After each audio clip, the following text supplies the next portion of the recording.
Өнөөдөр манай подкастаар даатгалын компанид ажилладаг Батга болон Болроо маань ирсэн байна. Тэндээс төрсөн мөнөөсө буцаагаад эргүүлж чаддаг даатгалыг шилбэж энэ бол маш юм. Мэдээж бид нар одоо визтэй байж визгүй болчих юм бол улсын даатгал тасарч штэ.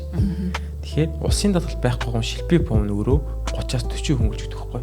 Энэ хүний хор тавдрын даатгал дээр нь 50 сая вон байсан байхгүй. Тэгвэл энэ хүн 900 мянган вон төрсөн хамаа байхгүйгээр даатгалаас нь та хор тавдрын сон шавсан байж тэгээд утгаараа 50 сая вон ороод ирчих. Нэлээд эдийн шүдийг имплант хийлгээд, бүрээс хийлгээд ингэсээр хагаад битээр чинь бараг 10 сая маяар нийт шүдийг янзлуулж байгаа хгүй. Тэгтээ ингээд эргүүлээд тавхтаа бараг 20 сая авчиж байгаа. Тэгээ тэрнгөөрөө шууд машин чинь яваад ер нь.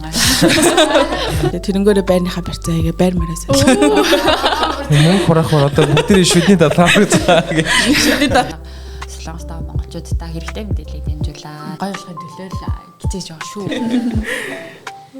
Яа. Вау, чус. Гоё юм шүү дээ.